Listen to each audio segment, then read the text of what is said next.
Well, let's talk now to someone who does help with career management coaching and career changing, Jane Jackson. She's written a book on this whole topic, Navigating Career Crossroads.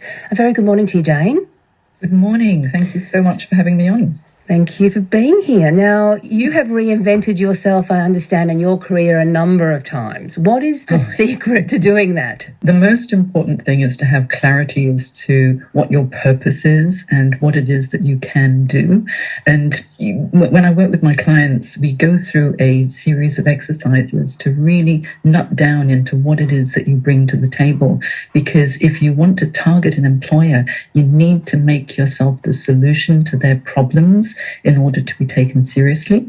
So what I would recommend if you're thinking about reinventing your career or making a pivot, just as Lee has done, which is such an inspiring story, is to assess what your true values are, what drives you in your life and in your career, what motivates and demotivates you as well with regard to a job function, the type of employer, the type of manager that you may have, the team environment, and also what sort of work environment do you enjoy? Is it indoors or outdoors, open plan office, more of a structured environment? Think about what it is that makes you happy in a work environment and what really gets yoked as well.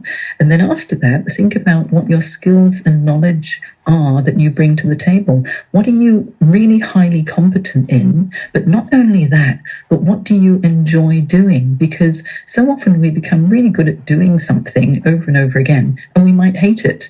And then we're headed for burnout. So assess what you can do that has a high enjoyment level for you as well. And then what have you accomplished in your career so far? What are the tangible benefits? Because that helps you to sell yourself into an employer when you're interviewing.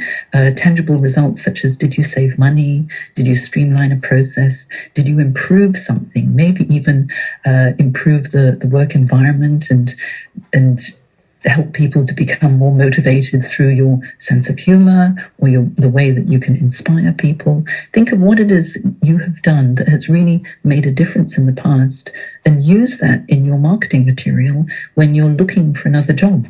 That's a start anyway. Yeah, Jane, I guess it's really difficult for people who have perhaps lost their jobs, been made redundant, or who have had to step back because of the COVID experience we've all been through when they're trying to now get back into the workforce. They might not have that sort of confidence to sell themselves and put themselves out there and identify what they can do, to be the solution. It's a tricky kind of mental process you have to go through. Oh, it's so hard. I've worked with so many people who have gone through redundancies, and especially during this COVID time when many have been furloughed or stood down as well, that they don't think of it as being a business decision. They think of it as something that was their own fault, and it really knocks their self-confidence. And so if you're going through a career change through no choice of your own, that's the hard pill to take, is when, it's a decision that's made for you and it wasn't really what you wanted. You start to doubt yourself a little bit.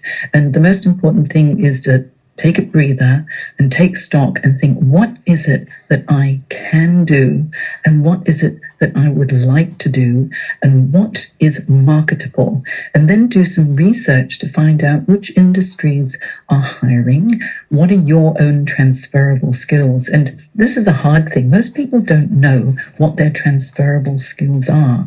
And an easy way to think about it is the soft skills are very transferable. If you have good communication skills, you can speak well, you can write well, you can influence or negotiate, you can get along with people. Those are all skills that we need in every role. If you can organize, if you're able to be a little bit creative and you come up with solutions, such as what your previous guest Lee has done. She has reinvented her career by thinking, what do I bring to the table? What can I do that will help others?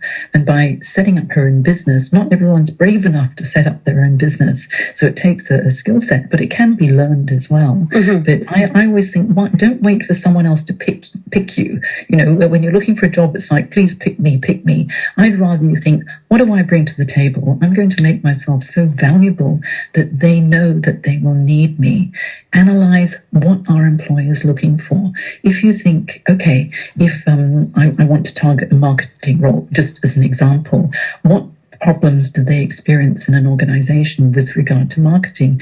If you are creative and not only with ideas, but what you can actually physically, draw or create, if it's digital media or something else, if you're able to create something that will solve their marketing problem, then write that down as an accomplishment, include it in your marketing materials, such as your resume, on your LinkedIn profile, and people will take notice because you made a difference. Jane, just finally, because we've got news headlines upon us, but what do you say to people who might come to you and say, look, I just worry that I'm too old.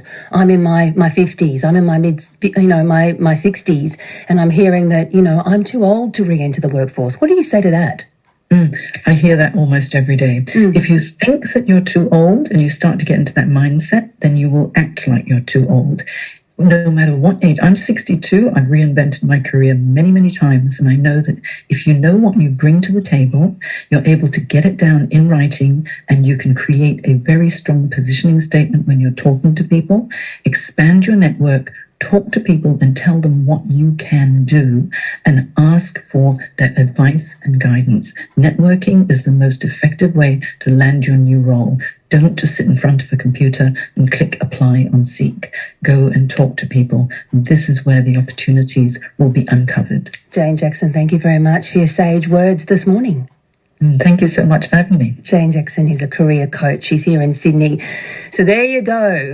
That's something to think about. If you are looking for a job, or you are thinking about what you might do into the future, you're feeling underemployed, or you haven't had a job for some months now, perhaps there's some hope there.